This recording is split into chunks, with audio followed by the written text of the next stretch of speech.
Report of a male. Patient is unconscious and it's safe to approach the scene.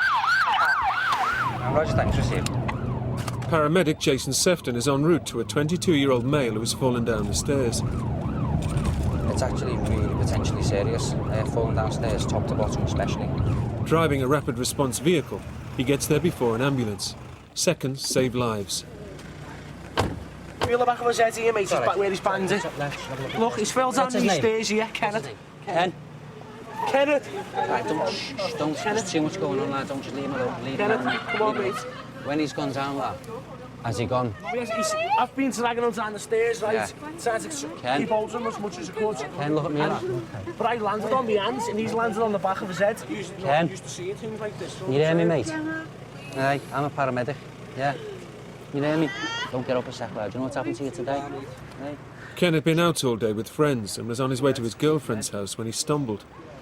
He thought he was knocking at my house, but obviously because he's that drunk, he's got the wrong house and he burst through the woman's door. His friend got hold of him and they fell down the stairs together and he's hit his head. You should have heard the bang off the back crack. of his head. Yeah. You know what I mean? I'm surprised his head isn't split open, to be honest with you. I'm not going to give him oxygen just because he's going to rag it off anyway. He's landed on the back of his head. The other thing it will do is pink him up and bring him round more, so he's more likely to refuse. Kenneth, it's David. Kenneth, here's my hand. Here's my hand. Hold my hand, lad. You can hear me, can't you? We're going to put him on a board, all right? Strap him just like a surfboard. Until he's x-rayed and gets the OK and all clear, we treat him as if he's done something, all right? And that way we know he'll be fine.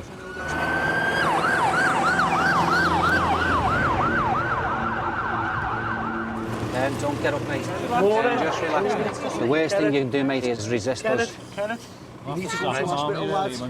Don't move, because you might have done something to your neck or your head. Go on, I've got his arms. If Ken has a serious head or spine injury, too much movement could paralyse him. I'm worried about him. I just wanted to make sure that he wasn't going to die on me. He's been drinking all day, so alcohol masks head injuries. He's resisting and fighting a little bit with us now. With people who have head injuries, the first hour is like the crucial part, and if we get into hospital within that hour, the golden hour, the chances are much better. The quicker injuries are found, the less irreparable damage. Night shift has just begun at the Royal Liverpool Emergency Department, and on duty is junior doctor Amir Khan. I'm covering resus today, which is probably my favourite part of this job because you get to see all the exciting stuff coming in and you do lots of emergency medicine there. His first patient is Pamela Flaherty, who has shortness of breath and chest pain. And did it just come on very suddenly? Right. And the pain got worse when the breathlessness came on? Okay. And the pain is from the front of your chest going right round to the back of your chest, and it's quite constant pain, is it? Is more when you breathe in as well? She was in pain this morning, but said nothing. It wasn't until I turned up at 2 o'clock that she decided she had to tell me then, because I could see it in her. I know when she's lying to me now. Can you sit forward for me? Well, that's perfect, thank you. What I'm looking for is just making sure she's got good air entry all over her lungs. It doesn't sound very nice, but it's good to see what she is coughing up.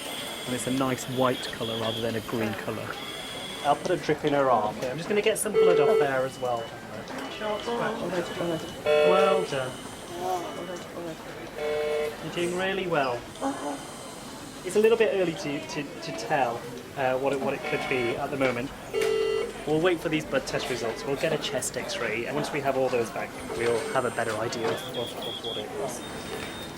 Amir needs to send Pamela's blood test to the lab, but there's a problem. It's not working. They're both faulty. Let's find out what's going on. Is there another pod machine anywhere? Because they're both broken. They both say faulty when you put them in.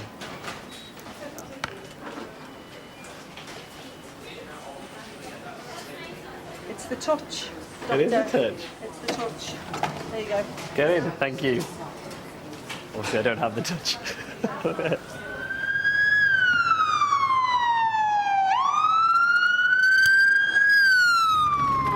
Just started our second night shift. It's our first job of the night, straight out the door as per usual. Ambulance crew Willie Hanna and John Pollard have been partners for 3 years. Oh my God. Willie was driving on the wrong side of the road. I'd seen my light flashing before my eyes and it wasn't that interesting. There's been a road traffic accident. This is for a male who's been run over by a bus. It doesn't say to what extent, whether he's been under it or glanced off the side. We're literally only a minute away, so we'll soon see exactly what's happened. It's on the phone. All right, mate. On your shin down here. What's your name, mate? Sean. Sean's been stood at the bus stop and the bus has gone right over his foot. We're just going to put a splint on it and then give him something for the pain. Oh. We're sorry, my mate. Yeah, straighten your leg, Sean. Can't do. There's an extremely good chance that there's fractures in his foot. Don't move now, okay? Right, Sean, what I'm going to need you to do is stand up on your good leg and swivel your bum onto there, mate. Go ahead. Come on, boys. All right. Just bounce.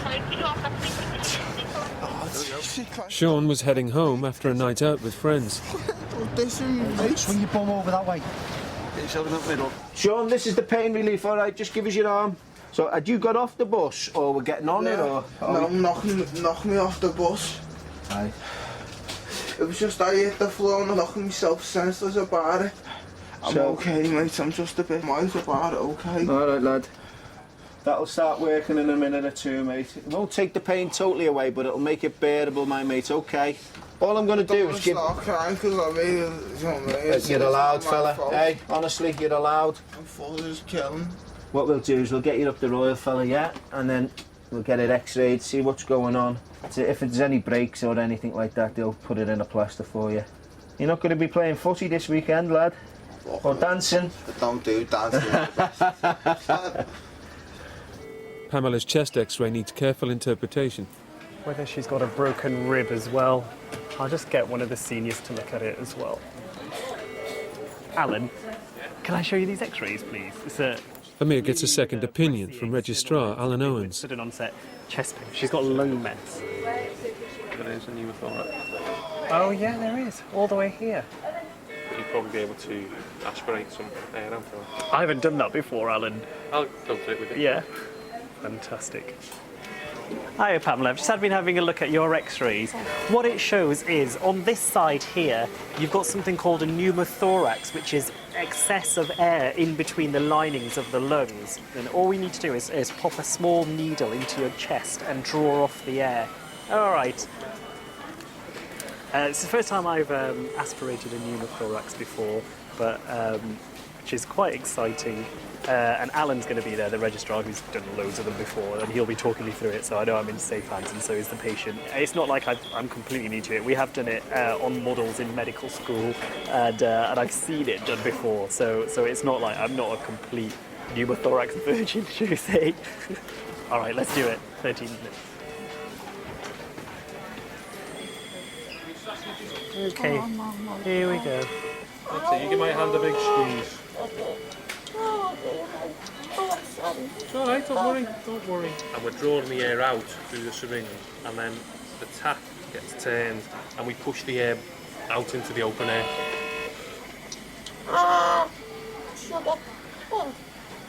That's it. Okay, just pull back a little bit. Put a local in there. Just over 500 mils of air we got, so half a litre. Well done. You've done very well as well. Thank you.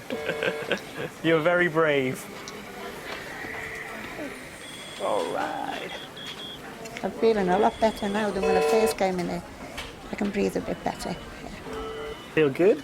It went well. We've got the air out. When the patient says they feel better, it's always a good sign. Right, so I've got an emergency call, and this is for a 40-year-old male who's collapsed. Hello there. How you feeling, Pop? Hey? Do you know what's happened to you today? Hey?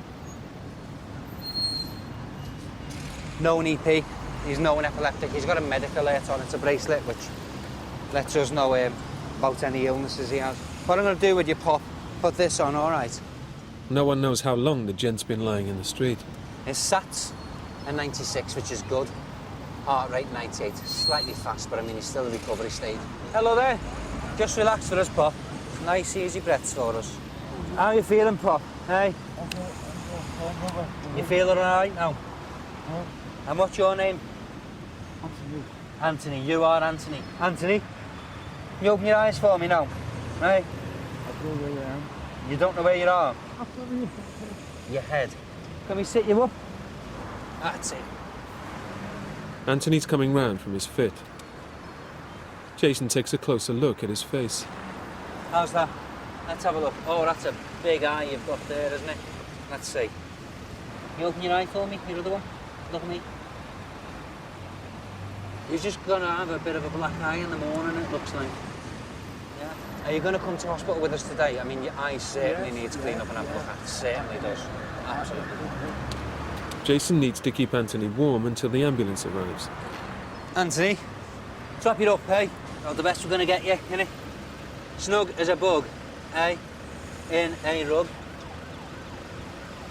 I hear an ambulance.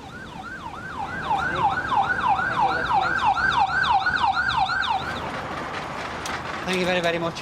Thank you, Dave. See you later, cheers. It's not a nice illness, no, because you have no control over it whatsoever. And bang, you go, and you're going to fit. It doesn't matter where you are or what you're doing. If you're confused, you're groggy, you don't know where you are. Crowd round, you're heckling, you're all trying to, you know. It can be embarrassing for the poor person. And I wouldn't like it myself, admittedly so. Michelle, where are you going, baby? Also on duty in emergency is Registrar Peter Williams. Quite quiet 5 minutes ago and now it's just exploded. A trauma is coming in. Peter heads to resus. CTA 4 minutes. Righto. So you want another doctor in here? Yeah, now? another doctor. So we're on standby for a 35-year-old lady who's been stabbed in the chest. So we'll have to see what she's like when she comes in. The woman was found lying in the street. All paramedics know is her name is Virginia. It looks like a knife, but it's very difficult to tell from the entry wound. Is it just the one place you've been stabbed? Virginia, you all right? What happened? You're getting stressed, sweetheart. We can stop, all right? Do you want to stop? All right. You're doing well. You're doing very well. Just relax your stomach muscles as much as you can. It's sore there, sorry. We're going to try and help you to breathe. I think Virginia's been stabbed on the left side of her chest and she's not getting very much air into there. And when I tap on it, it sounds a lot more resonant on that side, which would be in keeping with a punctured lung.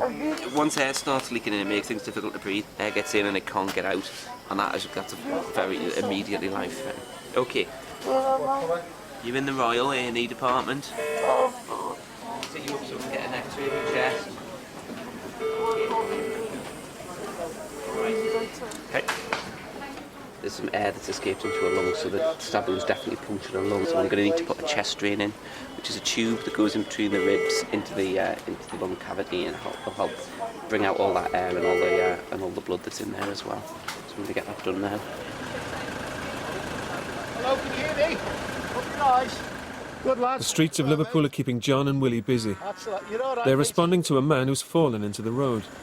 This chap apparently's walked into the road and fallen over. Whereas at the moment we're not sure what injuries he's got. Pedestrians saw him fall and stopped him being hit by the traffic. Well, he seems to be breathing okay. He just vomited a bit. I say, while you're in the middle of the street in the dark, you can't really assess him. We'll get him in the back of the ambulance and see what's up with him, see if we can get him awake. He wasn't too responsive when we first got to him. Right, mate. Open your eyes for me. He's got swollen legs, so he's probably heart failure. If I take my thumb away now, you'll see that dimple remains there. And that's purely fluid. And it's usually an indication of poor circulation. Before John can treat him, he needs to discover any existing medical conditions. And they're just looking for any clues that we might find as to a medical history. Do you want that off as well? No. Just take his sleeve off for now, mate. Because he's got so many layers on. He's got 2 pair of trousers on and 4 coats. You know, it's not your normal attire for a gent about the street. But I mean, we might be wrong. He might just be one of these fellas who feels the cold. Yeah, so there's a bus pass. Foy. There's first Felix Foy. But there are no more clues. Felix, open your eyes for me, mate. Felix, do you know where you are? Felix, open your eyes, mate. Felix? He's not totally responsive. We could be here forever trying to surmise what his medical history is or guess. And the ideal thing is get him up to the hospital. They'll probably pull his records. He's probably been today. He doesn't seem to want to talk to us. Now, hopefully, we can change that and he'll talk to us and let us know how he feels, because it's important that we know how he feels in himself. Felix is taken straight to the Royal. We'll keep his hat there, but we'll also keep this handy, so we can show the nurse and staff, and they'll make inquiries about him, see if he lives with anybody or whether he lives alone. He might have a wife at home who's expecting him home, and then she'll get worried because he hasn't turned up, you know. All right, Felix, you coming now, my old mate? You all right, kiddo? It's opening his eyes there.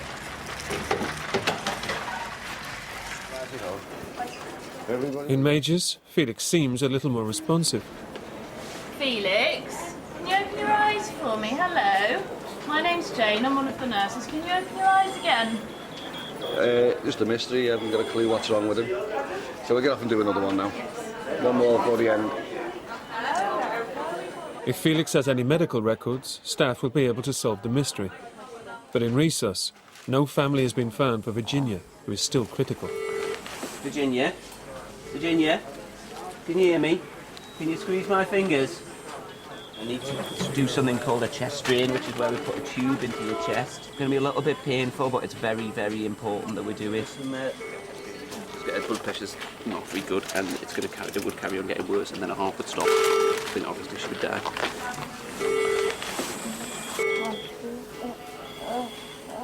You're doing well. You're doing very well. It will be sore, Virginia, but bear with us. Just got to get past this bit. Concentrate on your breathing, okay? Deep breath in. Don't move, Virginia. Don't move. Don't move. There, mate. Right, okay. Drawing air into her lungs forces the blood in her chest cavity out. So we now have 500 millilitres, which is half a litre of blood. So we've got the chest drain in now. Hopefully that's going to stabilise things. We get 4 units cross-matched. The blood Virginia's lost has to be replaced. Peter checks her breathing. You're getting air into that side of your lung, which you weren't when you first came in. You're going to get another x-ray just to make sure that that's all okay. Yeah, they're in next door. We can't see any evidence of any more blood in the lung, so it looks to be that all the blood that was in there we've drained out now. There was a period of about 10 or 15 minutes when I thought it was could have gone either way, but luckily I managed to get things under control, and she's well enough to go to the ward now, which is great. As the sun rises over Liverpool city centre, John and Willie have spent almost 12 hours together. It's very rare we have arguments or disagreements. I mean, it does come up sometimes, but I mean, it's like any marriage, isn't it? I see him for about 13 or 14 hours of the day. Yeah. I see my wife for 7 seconds. My missus, she's a nurse, and I can go 3 days without seeing her at all. We'd go out Tuesday and see each other Thursday, which isn't always a bad thing, but... We've just been given an emergency call. We're actually now going to an RTC, which is a road traffic collision. It's an emergency call. Apparently a young girl, 15-year-old girl, has been knocked down by a police car. At this moment in time, we don't know how fast the car's going or what her injuries are. It's just a case of waiting to see when we get there. Maria, right, listen, Maria. Whereabouts are you hurting from? Which one? Maria and her sisters didn't see the police car, which was responding to an emergency call. Is your head hurting? Keep your head still. Let's get this arm out. Keep your head still for me. That's it, we don't want you moving your head. That's it, darling. We'll take you down to the hospital, get you checked over, okay? There we go, my love. Right, what we want you to do is keep your hands across your lap like that, okay? Keep them like that for me, yeah? John, try and get an approximate speed of the vehicle, please. 55.0. She pushed the windscreen, mate. I'm gonna give Spider web, didn't it? Yeah. A pedestrian hit by a car travelling above 40 miles per hour has less than a 5% chance of survival. Have you got any pain at all in this right leg? Yeah. Have you got any pain here in your bottom of your leg? Yeah. Right. Have you got any pain in this foot? Yeah. Push against my hand. Go on, push. All right. Yeah, the legs are the perfect height to be hit by the bumper of the car. It's a little bit difficult because of her religion. It denies us from removing her headscarf. So I've had the felt. There's nothing damp around there. There's no blood. There's no blood from her ears. She's got some abrasions, contusions to her forehead. You okay there, darling? That's it. You keep breathing that in for us. He'll take the pain away, yeah. Okay. You know, you're never lucky to be ran over, but she's lucky to be alive. You know, that's the basic honesty of the situation. She's very lucky to be alive. Maria, accompanied by her sisters, is taken to Alder Hey Children's Hospital, where she's treated for a fractured pelvis.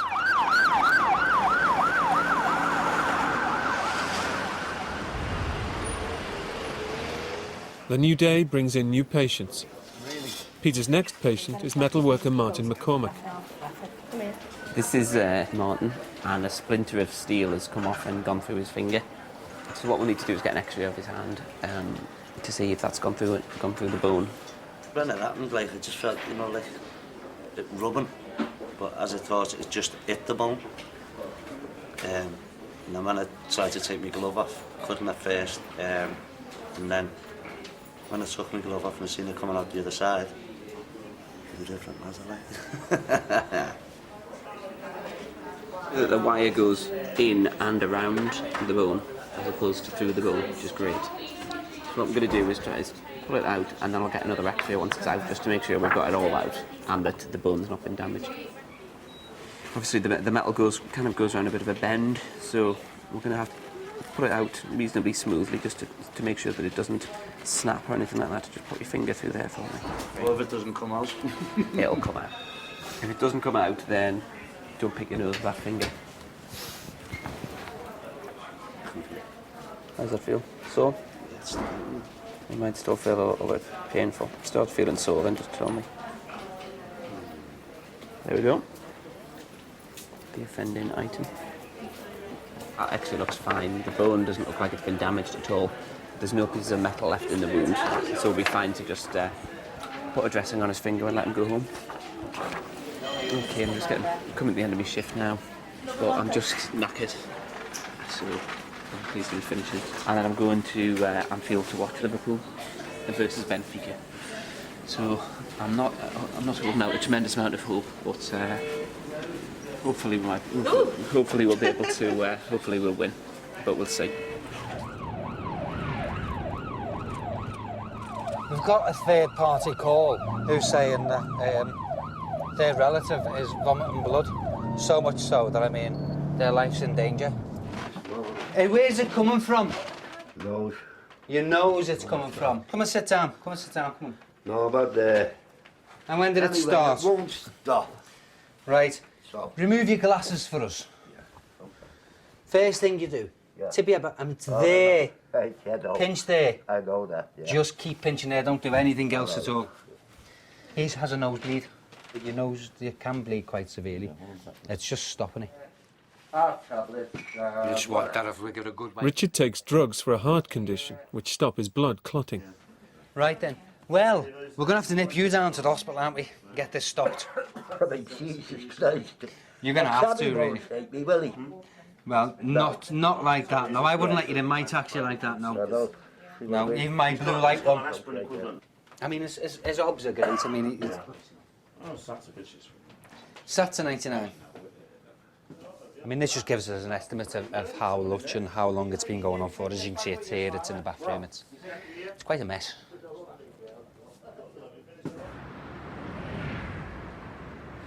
If I phone someone and describe that, oh, there's blood and it's all over the floor, it's up the sink, you know, yeah, it's absolutely, you know, it's a 999 call. Cool. Richard is taken straight into emergency, where Amir can take a closer look. Okay, I'm just going to have a look inside your nose now. It just might be a little bit uncomfortable for a second. I could see a vessel that was actively bleeding. If I was happy that it's going to stop by itself, then I wouldn't do this, but because it's been going on for so long and I can see it actively bleeding, we need to really sort it out. What I need to do, Richard, is put something called a nasal tampon into your nostril, which is like a little bit of foam, really, and it goes up into your nostril. It's a little bit uncomfortable for a few seconds, and what it does, it inflates and puts some pressure on this bleeding vessel and stops it from bleeding. Right, that'll do, mate. These are our nasal tampons. Okay, Richard, here we go. This is just going to be a little bit uncomfortable, okay? Yeah, by the way.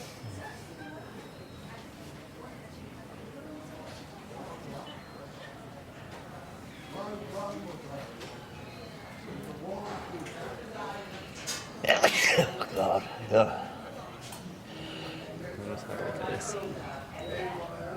Okay, that should hold on to most of the bleeding now. We're going to wait for your blood results, and then we're going to speak to ENT as well, and they'll come down and probably take you up to their ward. ENT are the ear, nose and throat specialists. Yeah. All right.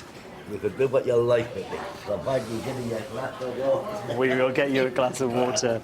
All right.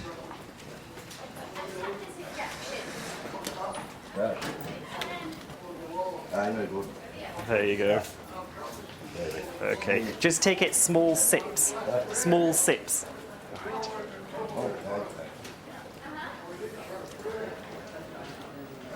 Richard's nose eventually stopped bleeding. He left hospital 6 days later. With each shift, Amir gets more used to working in the emergency department. I think what I like about this job is the fact that you can treat people on the spot and let them go home, which is not something you do very often on wards, because by the time they come to the wards, they need to be in for a few days anyway. Worst bits is you see some quite scary stuff, and it's hard, you know, you have your basic things, and sometimes it's hard, it's easy to get overwhelmed, and it's hard to know where to start, but once you collect yourself, it's all right. Ken suffered no head injuries and walked out of hospital the following morning. Sean had ligament and tendon damage, was on crutches for 6 weeks and is still receiving physiotherapy. Anthony spent the night in hospital and went home the following day. And Felix was diagnosed with Alzheimer's disease and is now in full-time care.